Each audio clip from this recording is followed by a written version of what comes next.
Well, good afternoon. My name is Gene Hilliard. I'm Vice President, Financial Advisor of Emerge Financial Group. We're a financial services company in Oakland, providing retirement planning, investment advice, education to county employees. I've been doing this for roughly 11 years. I'm a licensed stockbroker, certified retirement counselor, helping each and every one of you maintain your current lifestyle in retirement. To get in contact with me, I'll just share that real quick. You can call my office at 510-562-6355, or you can email me at g_Hilliard, HILLIARD, at emergefinancial.com. Emerge Financial is one word. Okay, so let's go ahead and get started. I'd say we're going to take roughly 30 minutes. I'm going to see if I can get you through this presentation in 30 minutes. I like the title. It's called Gear Up for a Greater Future. Okay, so let's go ahead and let's get started here. When you're considering retirement, you're 1 year, 2 years, 3 years out, it's extremely important to have a plan of attack here, right? Some of you have been very successful with the County of Alameda. You began with the county, say in your 20s, you spent a few years trying to navigate the landscape, and you decided what department you wanted to work in, and you decided you wanted to, at some point, head that agency. And many of you drew out your strategy in order to make that happen. I'm 25 years old. By 45, I want to be the head of this agency. What do I need to do? Who do I need to connect with? Who should I use as a mentor for me to help me get there, right? So you drafted a strategy to make sure that you're successful in accomplishing your goals, right? Remember, a goal without a plan is really just a wish. And it's the same for retirement. And these are the steps that you want to kind of go through when you're coming up with your retirement plan. You want to conduct a situation analysis, determine how much retirement income you're going to need. How much are you going to get from Social Security? How much health insurance is going to cost?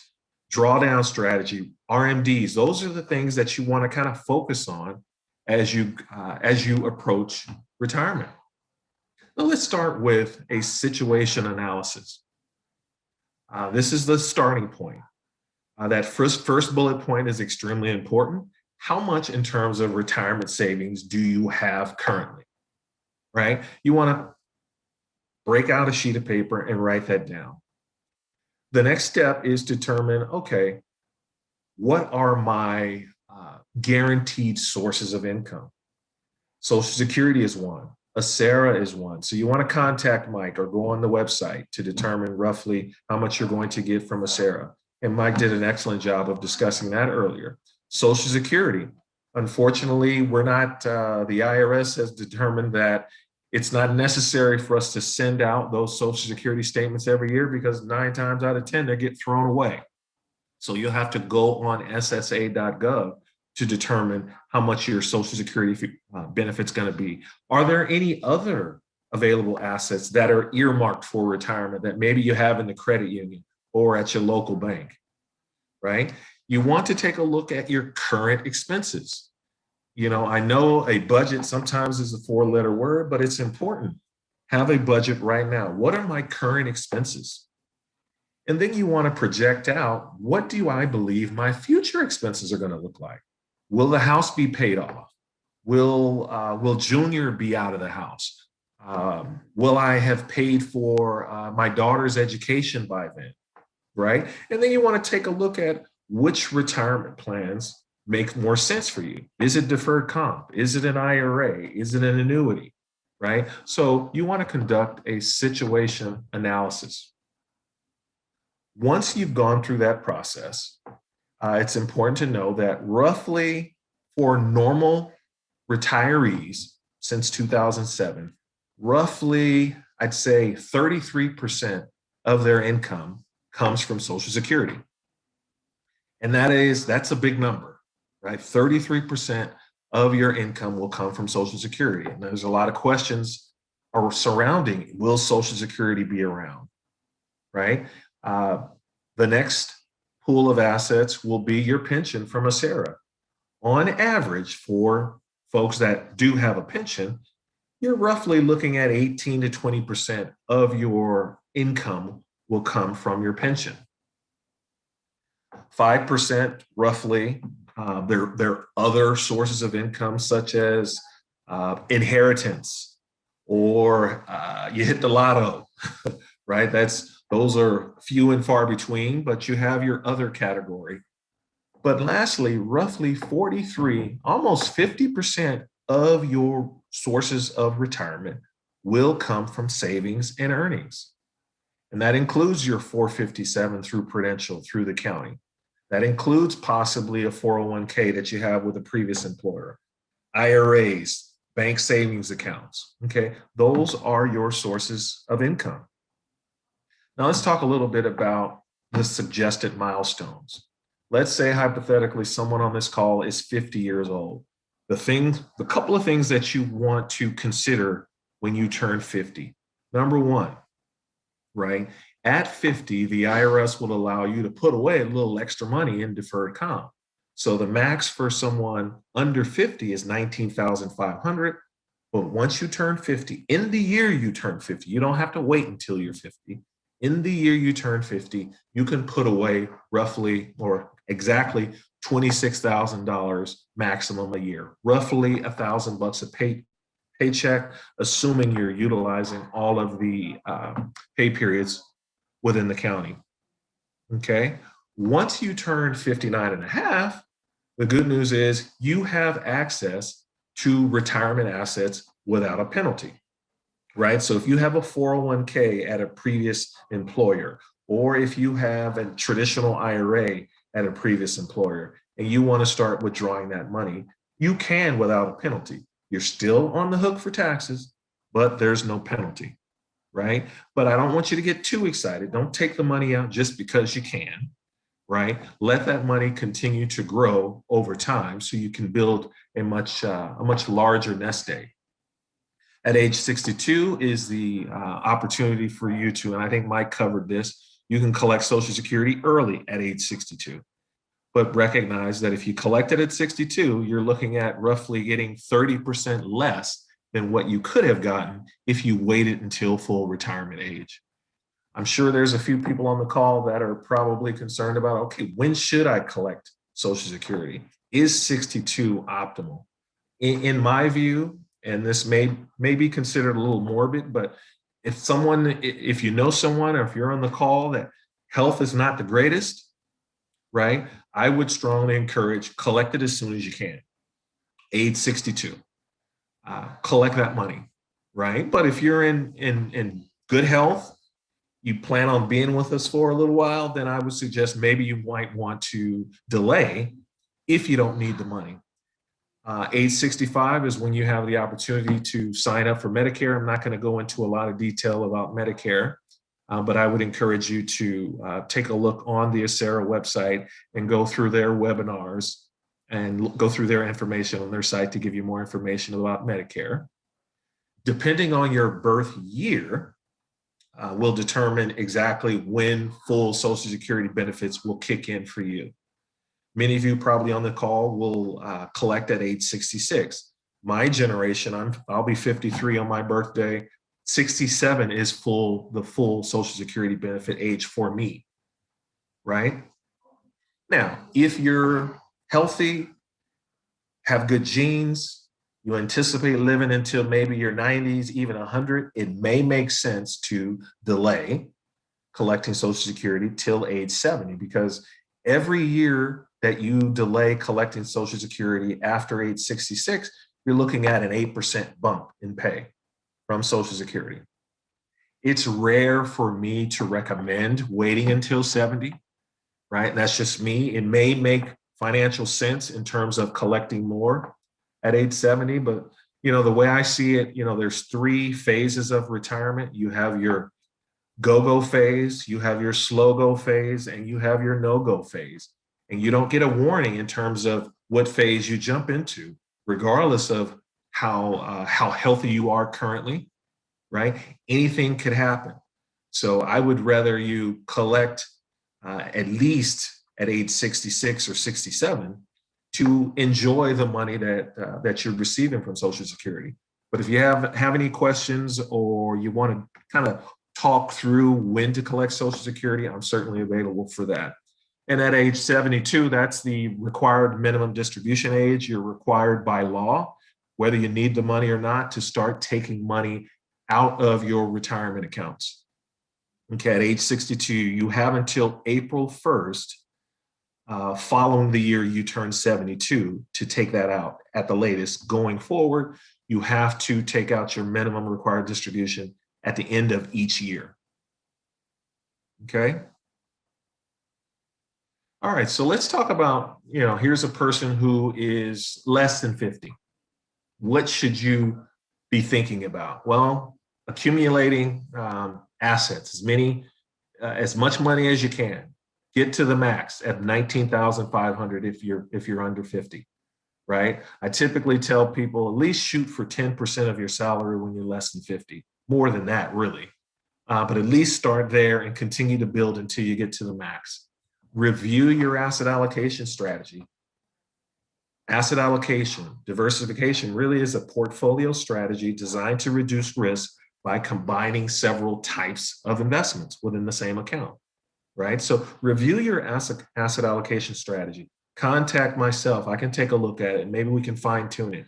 Review your retirement strategy, right? Stop with, or start with, hey, this is how much I'm going to need in retirement. If you need some help with that, I can certainly assist you. Here's how much I need to put away in retirement to hit that goal. And here's how I should invest my money in terms of an asset allocation strategy to meet my goals. So review your retirement strategy. Estate planning is important. At least start thinking about it, right? Map out your course for the next few years. And again, if you're 50 plus, maxing out and playing the catch-up game is important. Maxing out, as I said before, is roughly $26,000. Again, you want to fine tune or really start to implement your estate plan. Designate your beneficiaries. I'm going to talk a little bit about that in a moment. But here are the 2021 IRS limits. As I said before, in your deferred compensation plan through the county, if you're under 50, you can put away $19,500. If you're 50 and over, you can put away an additional $6,500, as I said, to a total of 26. If you even have more money to invest, the IRS will allow you, because this is a 457B plan, the IRS will allow you to put money into an IRA, and it depends on your income, whether or not you can deduct it. But if you're under 50, you can put away $6,000. And if you're age 50 and over, you can put an additional $1,000. So if you can afford to do it, I would strongly encourage it. If you have even more money, I'm sure many of you on this call have heard about the 3-year catch-up, where you can put away $39,000 a year for 3 years prior to retirement. You can only do this if you qualify. How do you qualify? Well, number one, minimum age is 54 and a half, right? 3 years away from normal county retirement age. So 54 and a half is when the soonest you can start this program. You'll contact Darnell Williams through the county's treasurer's collector's office that's responsible for deferred comp, and he will find out if you're qualified. And the process for qualification is he'll go through your work career and see if there were years you could have contributed to deferred comp and didn't, right? And I tell you, 9 times out of 10, when you first started with the county, let's say hypothetically the maximum was 15,000, you didn't take advantage of that. You just started with the county, you got student loans, you couldn't afford it. So there is money you could have put in deferred comp. So he's going to go through your work career and see if there were years you weren't a max contributor. Most of you will blow through this $39,000 pretty quickly. And so you're qualified. The only person And I have met a few county employees that would not qualify as a person that maxed out each and every year they were with the county. And that seems, I'm sure to many of you, that's highly unlikely, but I met a few folks who could not qualify for this 3-year catch-up because they were max contributors. Let's talk a little bit about estate planning. Estate planning is important to avoid some estate taxes. Determine whether or not you need a will or a trust. I know when I was growing up, I used to hear stories of folks, just conversation, I'm eavesdropping, being nosy, listening to the grown folks' business. And they would talk about how many people did not have any documents in place when they passed away. And their family members constantly fought over it. And so folks decided, okay, it's important to draft a will. So many of my relatives drafted a will, but when I got into the business, I recognized that a will is not enough. A will still has to go through probate, and I'll talk about probate a little bit. A trust is I think the optimal way in which you or the document that you want to put away for estate planning. And again, we'll talk a little bit about that later. You have that 69 Impala that you want to give to your great grandson. You want to make sure that that great grandson or granddaughter gets that property from you. So you want to include that into your estate plan, and you want to try to make it as easy as possible on everyone, right? If you have a young grandchild that's 2, right, and something unexpectedly happens to you, you want to make sure that that money is spent on that grandchild, or that that grandchild doesn't just splurge and buy a Lamborghini with his inheritance. Maybe you want to send some money once a year to that family member, certain dollar amount, or maybe you want to say, I'm going to give you this money, but it has to be used for your education. You can spell that out in an estate plan. Okay. Probate. What is probate? Probate is what is charged to an estate, right? Where there's a will, but that will has to be validated through the court system. So probate typically lasts 6 months to a year. Your beneficiaries will need to hire an attorney. It's going to cost you roughly 25% of what your estate is worth, right? So that's a lot of money to have to give up to attorneys when you could have created a living trust. So again, it's important to create that living trust. If you're unsure of where to go, I would say for now, given the fact that you're a county employee, I would take advantage of the employee assistance program. I believe you can contact those folks over there and they will hire an estate planning attorney, at a discounted rate. So take advantage of that. Naming of beneficiaries on your retirement account avoids probate. So I strongly encourage that. Make sure your beneficiaries are up to date. If you have bank accounts, make sure, and you want to avoid a catastrophe in terms of probate. Banks now are allowing you to list beneficiaries on regular checking accounts or savings accounts, or if you want, you can add a child to your account as a joint owner. And if something were to unexpectedly happen to you, if you set up the account joint with rights of survivorship, the proceeds will pass automatically to whomever the joint person is on the account. Naming your beneficiaries, extremely important. Go to prudential.com/retire to update your beneficiaries. Now, I know some of you have probably logged into your account, noticed there's no beneficiary listed, and you're thinking to yourself, oh my goodness, I don't have a beneficiary. All is not lost. When you set up the account, you had to designate a beneficiary. So if you want to confirm who your beneficiary is, all you have to do is contact the Deferred Compensation Department. They will go through they will go through your file, and they'll find out exactly who your beneficiaries are. But I would encourage you, just go in online, enter your beneficiary. Whatever you enter, whatever that record is, will be the most updated information Prudential will have in terms of beneficiaries. Now let's talk a little bit about tax diversification. Basically what that means is right now, many of you the income that you receive, especially from a SARA, is all pre-taxed. You're going to be taxed on some level when you receive it, right? Wouldn't it be nice to be able to generate income that you don't have to pay taxes on?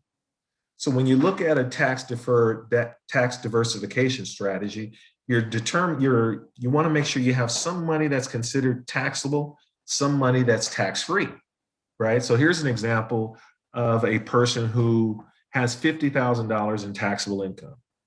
And this is just an hypothetical. I believe that's about 12 or 13% in taxes being paid. So they end up with $44,000. But let's say you decided you wanted to diversify your tax strategy. So you pull you have $25,000 in taxable income. Say that came from pre-tax from deferred comp. And you have $25,000 income that you receive from Roth that's considered tax-free.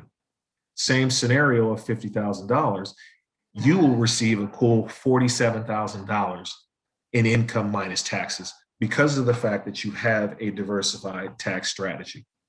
So I would strongly encourage, even though you may be close to retirement, let's kind of take a look to see how diversified you are in terms of your taxes. At 60 plus years old, that's the best time to start thinking about Social Security, when to take it, determining your full retirement age, calculating benefits and taxes. And I'm going to talk a little bit about that right now. Full retirement, it depends on your birth year. If you were born in 1960 or later, it's 66. If you were born in the 50s, or 67 if you're 1960 or later, and 66 if you're born in 55, 56, 57, etc. Contact ssa.gov to determine exactly when full retirement is for you. To be eligible for Social Security, it's important that you've at least paid into Social Security for 10 years. Otherwise, there's no Social Security for you. So many of you, I'm sure, on the call have worked for at least 10 years. So you will qualify for Social Security. How the Social Security system works is they look at how many years you've paid into Social Security, and they look at your earning history. So they take the average of your 35 years highest salaries. So that's a big number. If by chance you haven't worked 35 years, it may hurt you somewhat, because say you worked 25 years, right? So you have your salary there. So you're missing 10. They're gonna assume that's zero, which obviously it is. So that's going to decrease your earning history and earning amount. So that could hurt you, but you're still going to get your Social Security. As many of you are aware, and I talked about this earlier, collecting it early at 62, for this example, is $18,000 a year. If you wait until you're 70 years old, could be 32, right? So you make a decision. Not the best health, may make sense to collect it early.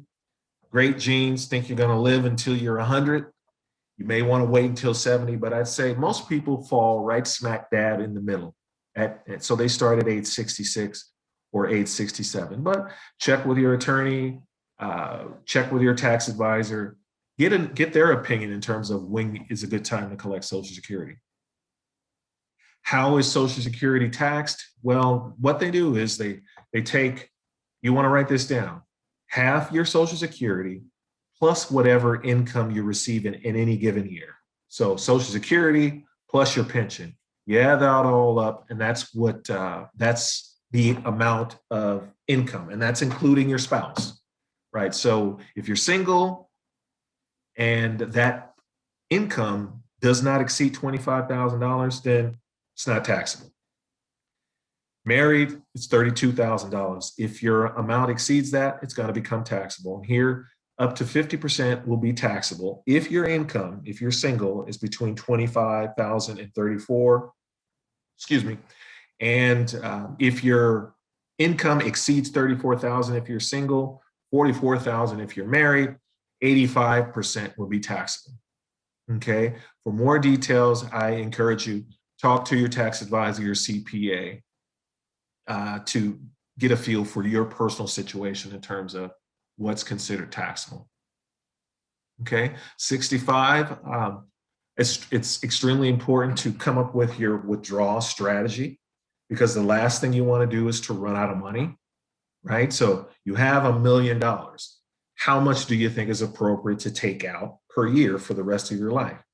If you keep your money invested, because you don't want to move, in my view, everything to stable value or the guaranteed interest account, because you run the risk of running out of money. But if you stay invested with a good asset allocation strategy, taking out 4 to 5% of your assets per year may make sense.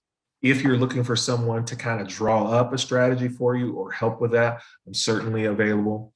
Health insurance, not going to go into a lot of detail about health insurance. Go on the Acera website to get more detail, like I said, regarding Medicare. Once you leave county service, the information that I provide to you and the benefits of being with the county can stay. You don't have to withdraw your money, right? You have that option. You know, some people elect to roll over their money to an IRA. Why? Maybe they want to invest in real estate. The investments in deferred comp, it's not real estate related. So they roll it out. Or maybe they're interested in investing in stocks. Alameda County's plan does not offer stocks. It's mostly mutual funds. So that may be a good reason to roll your money out. But if you roll it out, just keep in mind that there's going to be cost associated with that.